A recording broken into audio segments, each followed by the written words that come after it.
సార్లు ఎమ్మెల్యే గెలిచిన తర్వాత మరి ఆయన అనారోగ్యంతో చనిపోయారు. సో చనిపోయిన క్రమంలో పార్టీ టికెట్ ఇచ్చింది. ఆమెకు మరి ఎమ్మెల్యేగా పోటీ చేయాలంది. సో మరి ప్రజలు నమ్ముకున్న ప్రజలు భర్తను గెలిపించారు కనుక భర్త అడుగు జాడలో నడవాలి.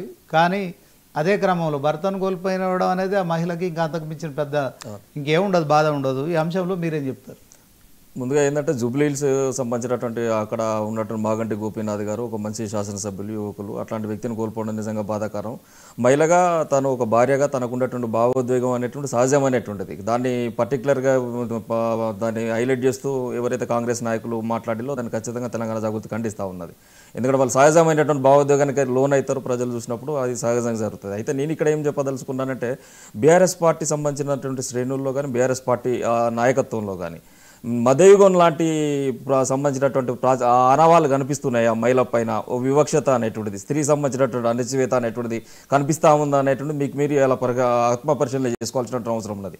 ఎందుకంటే ఇలా మహిళకు ఆ కన్నీళ్ళు పెట్టుకుంటే ఆ కన్నీళ్ళ పైన ఈరోజు ఇంతగా మాట్లాడుతున్నారు. మా అక్క పవనక్క కూడా చాలా ఆవేదనకు గురవుతూ తను చెప్తున్నటువంటి సందర్భాన్ని ఎలుస్తున్నాను. అంటే ఇదే కవిత గారు ఒక మహిళగా ఉన్నప్పుడు కూడా అప్రజాస్వామికంగా కనీసం వివరణ కూడా కోరకుండా కవిత గారిని సస్పెండ్ చేసినప్పుడు ఎందుకు ఇట్లాంటి మాటలు పార్టీ తరఫున మాట్లాడాలి?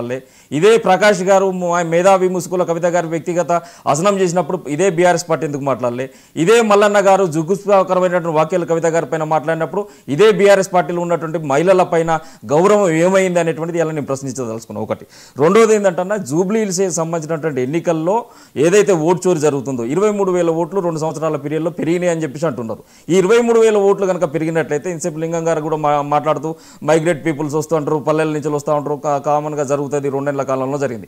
ఈ 23,000 సంబంధించినటువంటి ఓట్ బ్యాంక్ ఒకవేళ పెరిగితే అది నిజంగా న్యాయబద్ధంగా పెరుగుంటే వాళ్ళని కన్విన్స్ చేసుకోవాల్సినటువంటి అవసరం ఇలా బీఆర్ఎస్ పార్టీకి ఉన్నది కదా.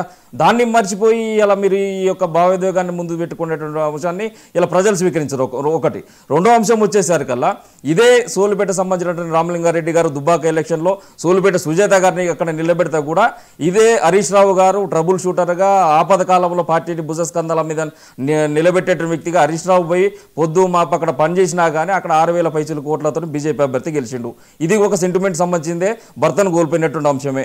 లాస్య నందిత గారు ఏదైతే ఉన్నారో లాస్య నందిత గారు సాయన మరణం తర్వాత గెలిచిండు. సాయన మరణం తర్వాత లాస్య నందిత గారు ప్రమాదవశాత్తు పాపం ఆ అమ్మాయి కూడా యువకురాలు, ఆమె చనిపోయిన తర్వాత కూడా వచ్చినటువంటి ఎలక్షన్లో బీజేపీ అక్కడ కాంగ్రెస్ అభ్యర్థి 13,000 ఓట్లతో గెలిచిండు. అంటే ఈ అన్ని ఉప ఎన్నికలకు సంబంధించినటువంటి అనుభవసారం అనేటువంటి కనిపిస్తుంది. కాబట్టి మేమేమంటున్నామంటే ప్రస్తుతం ఉన్నటువంటి రాజకీయ పరిస్థితులలో తెలంగాణలో ఒక పెద్ద రాజకీయమైనటువంటి ఒక వ్యాక్యూమ్ ఉన్నది.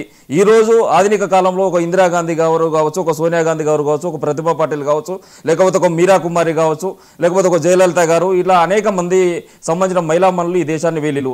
అదే కోవాకు చెందినటువంటి వ్యక్తి ఇవాళ శ్రీమతి కల్వకుంట్ల కవిత గారు. జిజియాబాయి, శివాజీ లాంటి ఒక గొప్ప వ్యక్తిని మరాఠా సామ్రాజ్య నిర్మాతను తయారు చేసింది. అట్లా ఈరోజు తెలంగాణ జాగృతి చాలా మంది నాయకులను ఈరోజు తయారు చేసుకుంటున్నది. ఏదైతే రాజ్య సంక్రమణ సిద్ధాంతంతో డలౌసి ఆ రోజు పాలన అనేటువంటిది ఏదైతే ఎవరు మన వారసులు లేనటువంటి రాజ్యాలను ఆక్రమిస్తుంటే వారికి వ్యతిరేకంగా ఆ రోజున ఝాన్సీ లక్ష్మీబాయి నిలబడి 1850 సిపాయిలు తిరుగుబాటు చేసింది. ఆ కోవ చెందినటువంటి నాయకురాలు ఈరోజు శ్రీమతి కవిత గారు. అంటే ఎక్కడైతే మహిళా వివక్షత ఉందో, ఎక్కడైతే స్త్రీ సంబంధించినటువంటి అణచివేత ఉందో, ఆ అణచివేతల నుంచి ఈరోజు పుట్టినటువంటి నాయకురాలు శ్రీమతి కవిత గారు. మరి ఇవన్నీ మీరు సమాధానం చెప్పాలి కదా. మధ్యయుగంలాంటి ఆనవాళ్ళు ఈరోజు బీఆర్ఎస్ పార్టీలో కనపడతానే కదా.